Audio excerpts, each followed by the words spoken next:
Hi, I'm Erin, and this is Women on a Mission, where we talk to women who've decided to live life on their own terms, sharing their struggles and successes, celebrating progress, not perfection. Join us as we get real with conversations about love, shame spirals, girl power, mommy guilt, entrepreneurship, and the amazing, messy journey of being a woman who is 100% unapologetically herself. Today I'm talking to Vicki Rox. Vicki is a storyteller, speaker, writer, and world adventurer. Winning a New York Moth last year helped her to truly understand the healing power of sharing the stories we are all taught to hide. Vicki's Vice article, detailing her experience freezing her eggs, led to being featured in Time magazine and an interview on the Dr. Oz show. And her latest piece, an open letter to Amy Schumer about body positivity, also went viral. Vicki just returned from Munich and Austria, where she was teaching her workshop, Hacking Human Connection via Storytelling, and travels the world sharing her methodology at conferences, festivals, and retreats. Because a person's ability to connect to fellow humans has the potential to alter the trajectory of their life. You had a coaching call this morning. Tell me about things. My roommate is one of the most inspiring, motivated people I know, and I asked him what the secret to his success was, why he wakes up at 5 a.m. every morning and gets more accomplished by 10 a.m. than most people do in a whole day.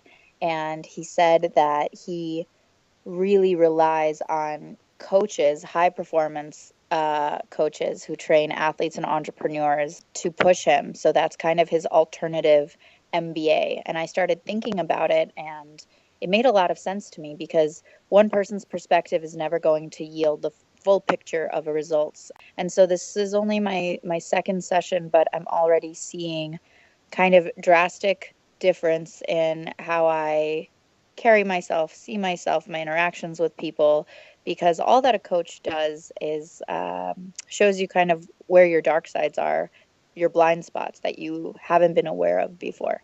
Coaches and therapists make the world go round. Did you have specific goals? Interestingly enough, in preparation for my first talk with him, I wanted to explain these dreams I had in my head. And so I felt like the most succinct way to do that was to create a Google Excel, because I live in Google Excel. So I created a Google. You don't often hear Excel and dreams. Yeah. I created a Google Excel sheet listing out my 3 biggest dreams. And then I had a column that was start with why. Simon Sinek is a big hero of mine in that space. So start with why, the barrier to entry, the next steps, the follow-up, and then the timeline. And I filled it out for each dream and the segments, kind of sub-bullets underneath each dream. And I sent it to him in preparation for our first call. And when we got on the phone, he was just kind of laughing, and he's like, Vicki, you're going to be a lot of fun to work with. He said, you've already done half my job. So that was really encouraging. I actually just recently had a coaching session, and she was asking me about dreams. And I know that I got really stuck, and I think I have a tendency to get stuck when it comes to what is your 5-year vision or what is your dream?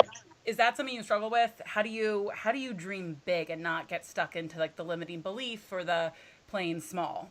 Yeah, that's a really good question. I've never seen limiting beliefs for other people, but for myself, I've often struggled with imposter syndrome. My mom and I were just talking about this downstairs in the kitchen, that it is such a blessing, but also a massive curse to be a jack of all trades and master of none. And I certainly feel lucky that because of the way she raised us, my sisters and I are really talented at dance and the arts and cooking and writing and communication, but I'm not one master of any of those. And so when I think about having big dreams, it's not so much the end result that drives me, but the process, because I'm able to draw the correlation to backpacking, right? So when I set out to backpack on my first world tour, I was 22.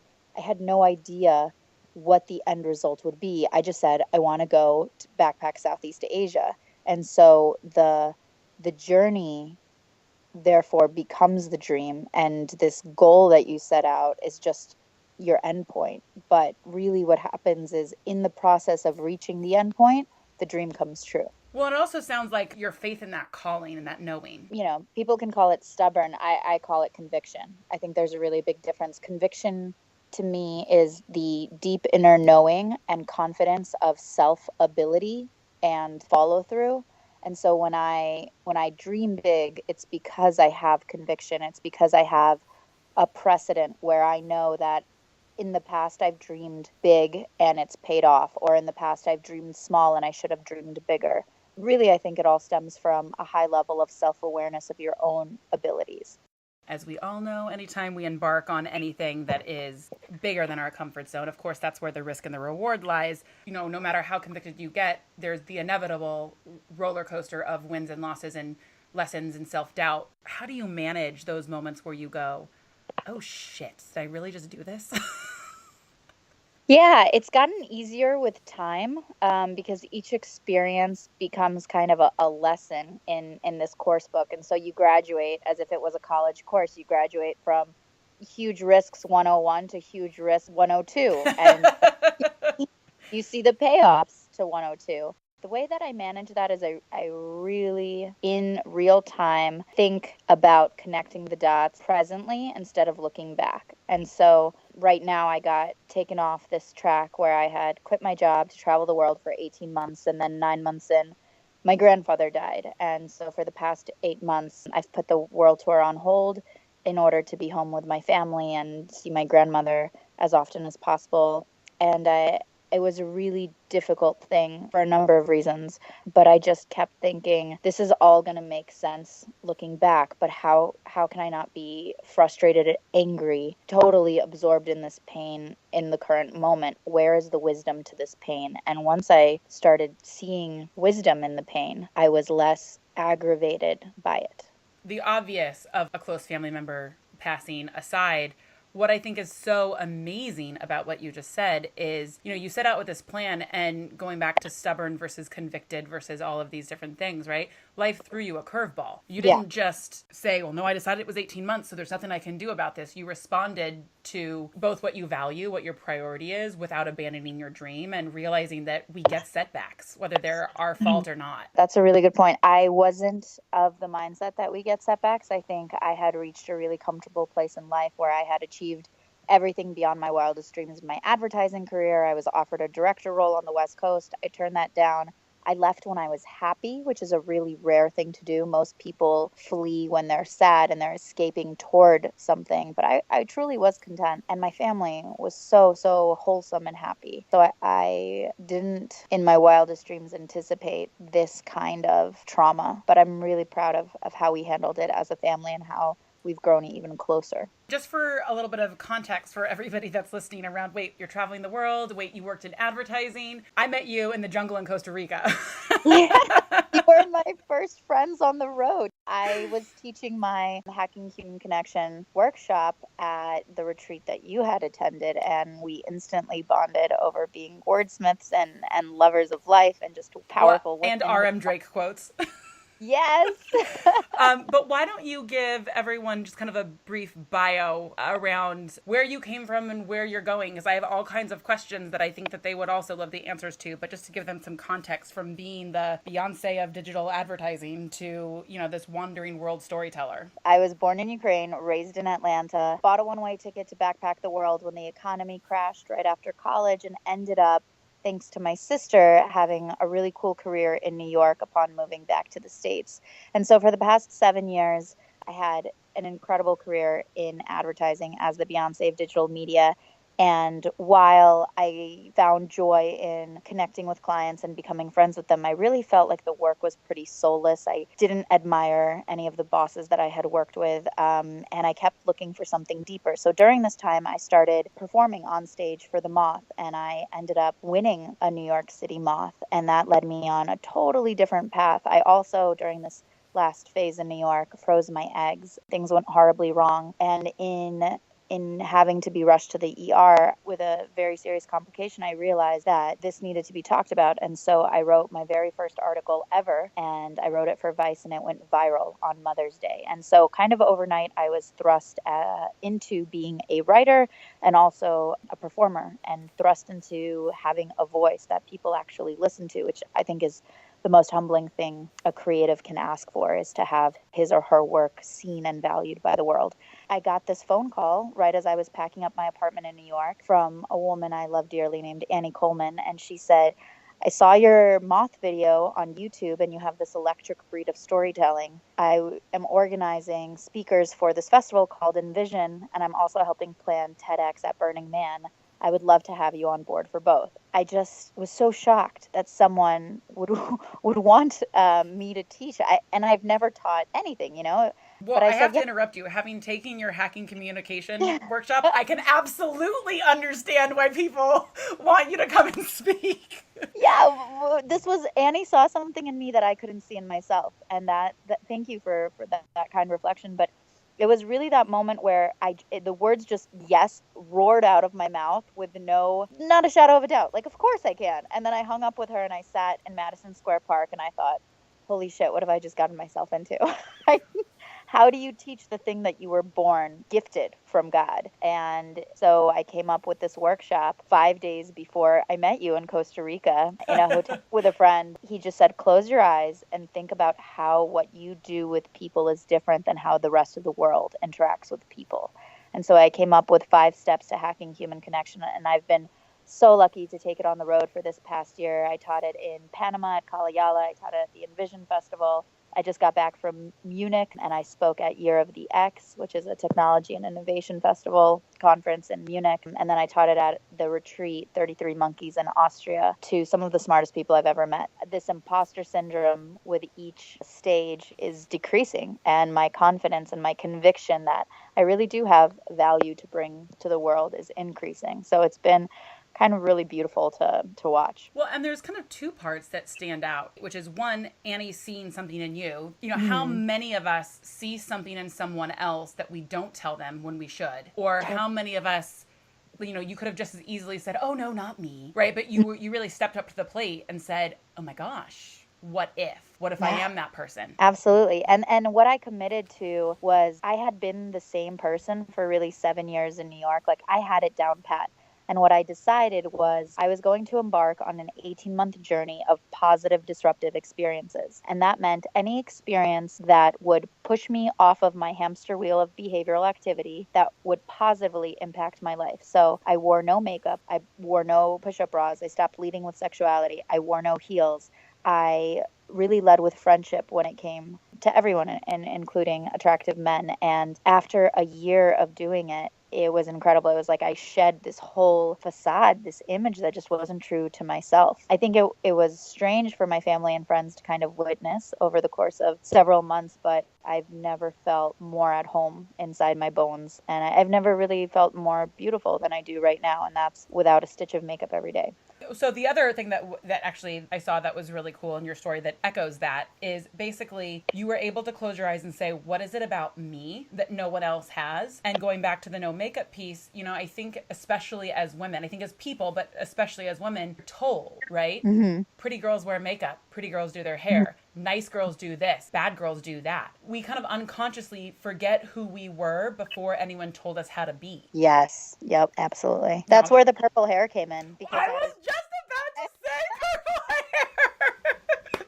Yeah. Oh my goodness. I was just about to say, for everyone that can't see Vicki right now, so you have to tell them about that Facebook post because it's probably one of my top 3 favorite things you've ever done. Oh, thank you. Yeah, I've always wanted lavender hair, and I couldn't because I was working as this high power ad exec in corporate, and I was walking with my grandma right before my 30th birthday and saw an elderly woman in her 80s with lavender hair, and I just thought, wow, I can't wait to do that. My grandma looks at me and she's like, you're crazy. Don't ever do that. And I thought, wait, why do I have to wait to be 80 years old to do that? Why do I have to care what anybody else thinks of me? Here I am, completely untethered, and I want my hair to reflect the boldness that I feel inside of me, because I really do feel that I am an artist of words, an artist of painting, an artist of communication. So my hair naturally is just an expression of that art. And so I went to my hairdresser right before my 30th birthday. We were going to get blonde highlights. I looked at her and I was like, what do you think about purple? And she's so incredible. She just totally went with it. I haven't looked back since. And really magical things start happening when you wave your inner freak flag. People talk to you. I don't see the world through the lens of everyone's a stranger. I just smile, and every stranger is a potential friend waiting to say hello. You shared that whole whole story on Facebook, and it really resonated with me. Not because I want purple hair. I will never have purple hair. But because what really struck me was, what am I waiting for? When I get enough money, when I get enough experience, when I get enough, I don't know, time or courage or whatever it be, that's such a powerful question to ask. What am I waiting for? Absolutely. What do you think you're waiting for? I've been waiting to launch Women on a Mission. I am no longer waiting because people like Vicki inspire me to not wait. You're calling. It's incredible. I've loved seeing you really attack this from every angle. Newsletter, podcasts, like what's next? One of the parts of this is I think that we should all own our voice. I think we should all own our own version of purple hair. I think we should all do those things. But inevitably, we don't exist in a vacuum. Right. We need to be able to define ourselves, but also have ourselves reflected back by others. How have some of those strong relationships given you wings to fly? Or clipped them when they needed to be clipped? Yeah. And I think you're spot on with the clipping. I call it my wolf pack. My two sisters, my mom, my aunt, and my grandmother are my wolf pack. These are the women that literally know me sometimes better than I know myself. They do clip my wings to protect me. It's understanding that whoever you really entrust, I call it, the 12 disciples, whoever's on your team, everything that they say to you is valuable because you know that their intention is coming from such a place of pure love. There's not a shadow of a doubt of jealousy, of ill will, nothing. And so I really do listen to my family. And when my family is really supportive of something, that's an extra push in that direction. So my older sister was one of the first supporters of me writing a book and becoming an author. She doesn't compliment people lightly. And so I really took that to heart, that she saw something in me. Those are my wolf pack, but I also surround myself with a very strong crew of incredibly heart-centered, kind, ambitious, and driven women who are right around my age. Women on a mission, exactly what you're talking about. Women who are driven by something greater than themselves. And those are women that I constantly look to as inspiration, education, and support. And it's reciprocal. And if it's not reciprocal, then we just kind of move on in a loving way. But I've been very, very lucky to find women who, for years and decades, continue to invest in me, and I continue to invest in them. Well, and how important it is, if you're going to bear your dreams and doubts, that you choose wisely. I've been asking people what your definition of Women on a Mission is. When I launched this, the response I get from, I'd say about 50% of women is, well, I don't have a mission, or I'm not qualified. And really my idea behind this is the mission is to be 100% yourself. That's beautiful. What is your definition of a woman on a mission? A woman on a mission is a woman who is so confident and aware of her own strength that she is then able to bring them into the world for positive impact. I love that. Feeding into something greater than just herself. Not just to bring it into the world. What is your effect going to be? What about the day-to-day dating and body shame and name calling and guilt and all the things that all of us as people, but specifically as a beautiful, single, 30-year-old woman, you are experiencing positively or negatively? Dating it's been difficult on the road. It's also, dating is really difficult when you get the rug pulled out from under your feet, like I did 6 months ago, and the most important man in your life dies. My grandfather wasn't just a grandfather, he was a father. He was the strongest father role I've had since the divorce 8 years ago. And so dating took a back seat, grief took a front seat. And so the past 6 months, I haven't really been focusing on dating. The really lovely part about this is that I got off all my dating apps. I felt like it was pretty hypocritical to be speaking about hacking human connection and then not engaging in true authentic human connection, but hiding behind wife. And really lovely men came into my life. Men that never would have paid attention to me and I would have never paid attention to. Men that look nothing like my old type, and I'm so much better for it. These are men that fully see me and value me as a brain first before a body. Now that I know that exists, I'll never go backwards. Very grateful for that. I've decided I'm probably going to end up marrying one of my best friends. A guy was trying to date me. Does he know that? No, I have a lot of best guy friends. But a guy was trying to date me a couple months ago, and I just said, gotta stop. This is like way too intense. Courting it feels fake to me. If you really want me, I'm telling you, the best path is friendship. And so we kind of pumped the brakes and took a few steps back, and I feel so much safer being friends with a guy first. I feel way more authentic in my dating now than I ever have before. Before it was a lot of mind games, a lot of power play. Now it's simply an acknowledgement of, I really like who you are because I've had time to get to know you without any of the pressure of this getting sexual. And then if a month or two or even a year later, for some reason, we feel like something sexy happening, let's pursue that and openly communicate about it, because we have such a strong foundation of friendship already. So nobody ever has to get heartbroken. Like, I don't believe that ever has to happen again for me. And I have gone through a few heartbreaks. So it's a relief to be able to say that. Well, it's like hacking human connection, dating style. Yeah, dating style. Exactly. Thank you. This might be a whole new workshop. I think it's also really great. You are more than your dress size. You are more than your marital status. You are more than your childbearing years. Like, what is it that you're looking for? And I think having that partnership is huge. My grandparents were such a great inspiration, 62 years together, of what it means to have long-lasting love. I don't believe in the fireworks and butterflies. I think what starts fast ends fast, and I'm way more interested in the slow simmer for life. From a body standpoint, last year I wrote an article that ended up going viral once Ashton Kutcher reposted it on aplus.com, and it was thanking Amy Schumer for her Pirelli calendar photo shoot where she had a belly roll, and I took a photo of myself in a bathing suit with a belly roll, which, growing up as a competitive ballroom dancer, having a very tiny body was very much a part of my identity. And then, like many of us, when we hit college, the freshman 15 turn into the freshman 45, and all of a sudden I'm trying to squeeze into a size 2 top and I'm a size 12. It's taken me a while, but I've lost about 48 pounds. I lost 24 of those since leaving New York a year ago. It's been kind of a surreal ride to walk into a store and try things on and love the way they feel against my skin, instead of, do they flatter my body, or do they, worse, show off my love handles or my belly? You know, it's a completely different shift in looking at myself. And so that's been really neat. And counterintuitively, the skinnier I've gotten, the looser my clothes have gotten, because I don't feel like I have to get into Spanx and squeeze myself, sausage style, into a tiny dress. The weight loss has happened naturally because I'm A, more mindful of what I put in my body. B, I do a lot more research about how sugars are handled in your system. C, I don't turn to food as a coping mechanism for joy or sadness. I grew up with a tub of Nutella at my grandmother's house, kind of to lure me in. I almost was proud of myself. I could always take down a tub of Nutella. And then there was this really cool article on Facebook that showed what actually is in Nutella. And it was like 80% sugar, just straight sugar. And I was like, you know what? My body is this phenomenal machine. Why would I put it through this insulin roller coaster? I just want to be kinder to my body. And when I know the science of something, I can detach it from the emotion of it. And that's why hacking human connection really kind of appeals to me, because it's marrying the science and the art.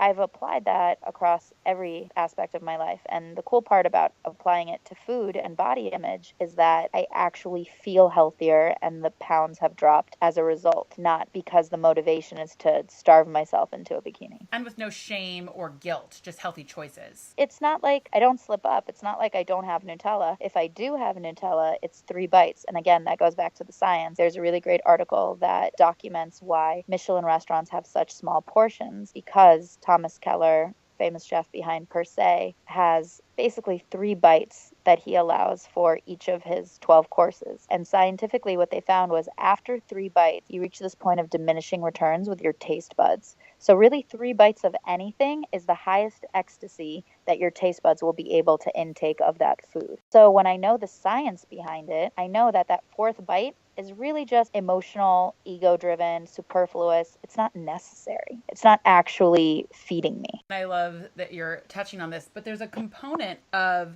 understanding the consequences, positively or negatively, of your choices, and kind of optimizing, understanding as opposed to blindly following. That's where the self-awareness piece comes in, right? So I actually threw away a whole jar of Nutella when I was living with my grandma, and she just looked at me in shock, because I've been eating Nutella since I was 5 years old. We have the power to rewire our brains. It takes a lot of work, but if your dedication is there, you'll slowly but surely make small steps to achieve a greater joy, instead of feeling like you're just a prisoner inside of unhealthy eating patterns, unhealthy patterns with men, unhealthy patterns with the way you see yourself. All of this can be hacked. It's just that the desire has to be greater than the pattern. I tend to find the little things, right? They're not so little. What are the small choices that are accumulating into like really big habit? There's a book called How You Do Anything is How You Do Everything. I love that. Yes. That's one of my favorite lines. I'm a big believer in radical responsibility. I'm not a big fan when my friends reflect back that my life is an accumulation of my choices.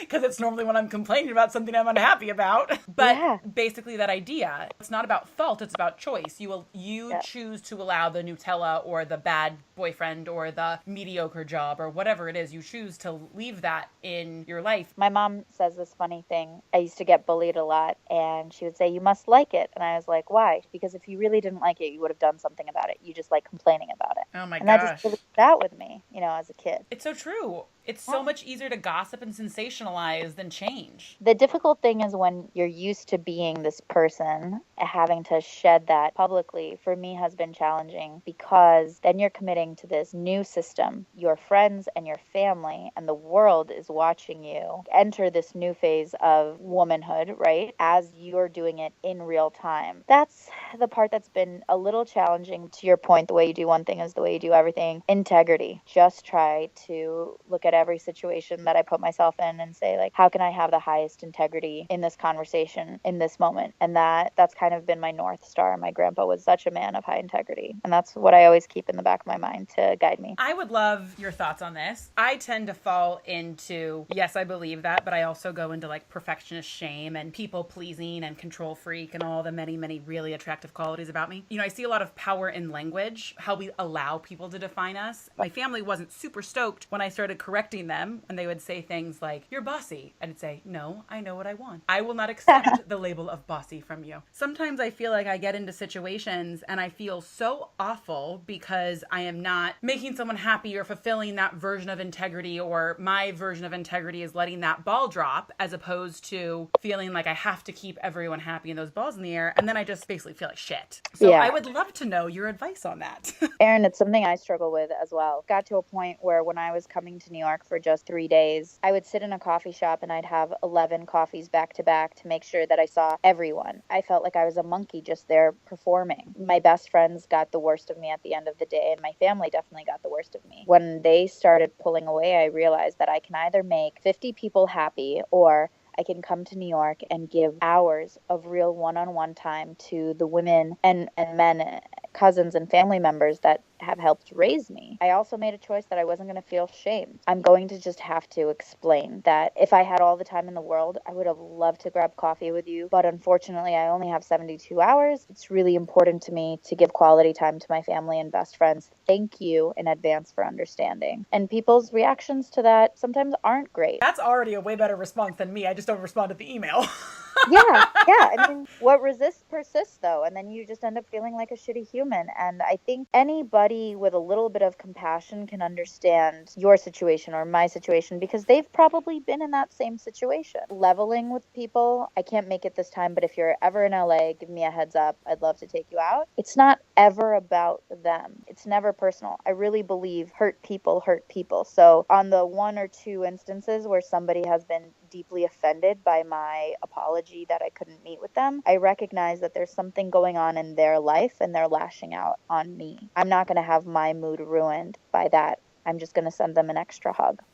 Yeah. Sarah Kathleen Peck has an amazing article about saying no to things. I think that there is something that I've clearly not mastered around saying no without apology. Mm-hmm. It's not that you have to see your family. It's, I can't make that work on this trip, period. And knowing that that's okay. And not needing to justify a no. I think it was Amy Fuller who said, why can't no just be enough? Yeah. And there's a lot of wisdom to that. We always feel that we have to say no and. It's an interesting challenge. Maybe you and I can hold each other accountable for a week. Just say no without saying no and. I have this theory that text messaging and email and all of that is like some of the most selfish communication I've ever even heard of. The idea that I can wake up in the morning and without my permission, you've asked something of me. Like, in the olden days, if you tried to call me and I didn't answer, you just didn't reach me. Right. And it was your responsibility to nail me down. Now, in the quiet of night, you can send me things to put on my to-do list. And so I've kind of tried to find a way of balancing that and managing it by allowing people to schedule things on my calendar. Like you can schedule a call with me if you need to, but no, I don't check my email every day. That's an awesome boundary. I also have experimented with putting it out of office without really having a reason for it because I don't want the pressure of, oh shoot, I didn't get back to you within 48 hours. Now I feel irresponsible. I will get back to you as soon as I can on my terms, and I will decide how important it is. Everybody's going through their own shit. And so I think giving people the time and space not to be pushy on them is such a gift. I feel like social media kind of gets a bad rap because people always talk about how awful it is. And I think even just your purple hair example is an amazing way that this is just simply a tool and you can use it however you want. I wonder if showing that great life and all that pressure to be a certain way. And I don't know a lot of women that walk around and go, I like me and that's all I care about. It's much more challenging. I know that I'm not everyone's cup of tea. If I was everyone's cup of tea, that wouldn't be realistic. That'd be narcissistic. I know that not every guy that goes out on a date with me is going to want to go out on a second date with me. That's okay. I think it's very healthy to realize that you're not going to be liked by every single person that you interact with because that wouldn't be authentic. Humans are not built for 100% likability. So there's something about me that might irritate somebody.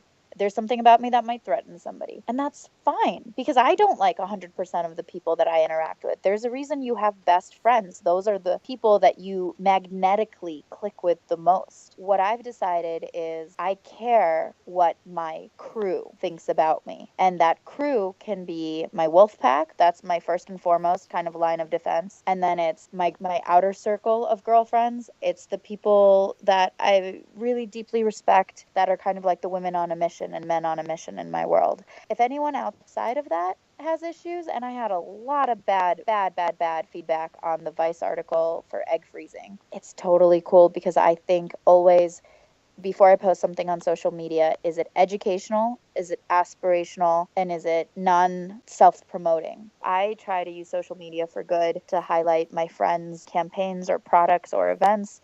I try to use social media because I believe kindness is contagious. And when I talk about my Uber stories on Facebook, I cannot tell you how many times friends and people I don't really know very well come up to me at a party and they're like, hey, I just wanted to say thanks because I started putting my phone down the second I get into an Uber.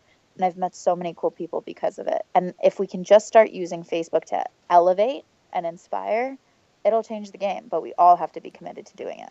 Just what you had said earlier, we're like, okay, let's keep each other accountable in a loving, non-judgmental. And knowing that if somebody's calling you out, they're calling you out for good reason. So putting your ego aside and recognizing this is my best friend of 25 years. She has nothing but love for me. Probably I should rethink the way that I worded that, or maybe that's a little too self-righteous. Being really open to constructive criticism. I think every job interview that I've had since I was 20, one of the things that I say as my strength is I respond really well to constructive criticism. I think being able to know that you don't know everything is the surest path to self-awareness. You're not going to offend people if you create a space where they're comfortable to explain what doesn't work for them, and then you're malleable enough to work with them on it. That criticism does not define you. It is just feedback for the current situation. Exactly. It's like, what's my blind spot? Oh, you're calling me out on something that I couldn't see. That's so kind of you. Thank you. Because, my family does it all the time. I can be a little bit self-righteous, a little bit narcissistic. And when they call it out, they're doing it because they know that they've got to nip it in the bud before it becomes a piece of writing.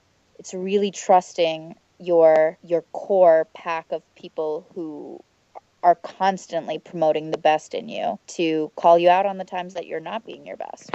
And then I wanted to ask you a question about your grandpa. Yeah. One of my favorite kind of concepts with this Woman on a Mission is, female friendships and owning your voice and all of those great things that are ladies.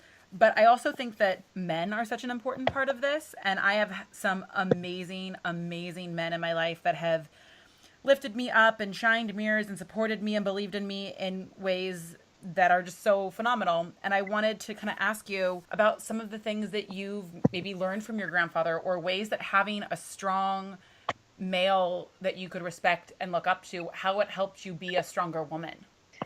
Yeah. Oh man, I have so much to talk about. I feel like this is a whole nother half-hour segment. Having my grandfather as a strong male presence in my life showed me what it is to live every day in service to the ones that you love. My grandfather was consistently 20 minutes early, no matter what, to every single family function and event. If you said show up at 1, he'd be there at 12:40. At first it was annoying, and then what I realized is he was making sure that there was never an excuse. There was never traffic, there was never anything that would delay him from keeping his word. And that was so beautiful. 6 months before my grandpa died, he asked me to write out the number 30 on a piece of paper. And it was also 7 months before my birthday. I didn't think much of it. My grandpa is a woodworker, and he is known for making these wooden figurines. He made one that was 100. It said 160 for the amount of years between his wife, my grandmother, and him. It was the anniversary and their birthdays combined. And he was an engineer, so he brilliantly crafted this little figurine that said 160 with a piece of wire through it. And every person that walked through the house, he would ask them, "How do you think I got the wire through the zero, through the wood?" And that was kind of his party trick. My grandfather died 5 days after I was at this refugee camp in Greece, and I'm still processing that, full of emotion. I walk through his apartment doors and I see the 160 wooden block. And right behind it, I notice something. And as I pull it out, it's a 30 in wooden blocks with a wire going through the zero. And I just started crying because my grandfather had already finished my birthday present 6 weeks before my birthday had even happened. And my grandma told me he'd been working on that by hand every day for months. And so what my grandfather showed me was, when you really love people, the way that you really love them is that you love them way ahead of time. You never leave them for last priority. You show up early. You make sure that every action in your being is dependable. And I'm so grateful that I had my grandfather for that. For everyone that's getting inspired or brave or nervous about all of this information, if you could ask them to think about one thing or take one action, what would your advice for them be? What decisions that you make today will your future self thank you for? A lot of people ask me if I'm going to go back on the world tour because I only completed 9 months of the 18. For me, it's a no-brainer. My younger self made a decision that my future self would thank her for. And so for 7 years, I worked in this very intense world of advertising. A lot of late nights, a lot of crying, a lot of joy, but a lot of pains. And I never touched a single commission check. And for 7 years, I saved up money and I saved up money. When this trip was halted halfway through, I knew that I had to finish it because I made a commitment to my younger self. And it would be like cheating on myself to not finish it. And so whenever I think about future choices, I think, would my future self thank me for this, or is this self-harming in any way? I think about that with men, with food, with career decisions. Always think about yourself 5 years ahead, looking back. How do you stay in alignment? I think how I stay in alignment is I look back on the decisions I'm most proud of, and those decisions help propel me forward. My mom was really worried that I took off to backpack at 22, right when the economy crashed. It'll be so hard for you to get a job. And actually, the fact that I had 6 months of backpacking Southeast Asia and working at orphanages was the thing that my clients loved most about me, because when we got to talk over dinners, we got to talk about real, interesting, meaningful stuff. A lot of the times, it's the stuff that your well-meaning family and friends don't want you to do. If you just have this inner knowing, this conviction that you've got to do it, it will pay off. And now that I've had a few of those instances, I am way more sure of making big risks because I know there will be big payoff. For anyone that wants more of you, where can they find you? Right now, I'm in the process of putting together a website, hackinghumanconnection.com. I am on Instagram as Vicki Rox, VICKIROX.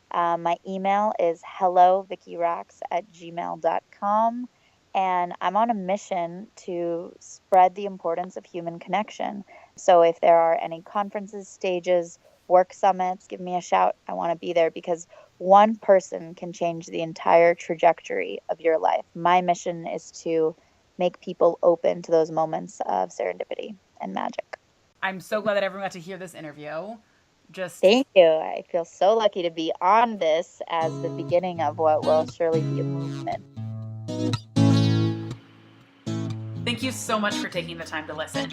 You can follow along on Instagram at womenonamission.co or subscribe to the podcast on iTunes, Stitcher, or by email on our website, womenonamission.co.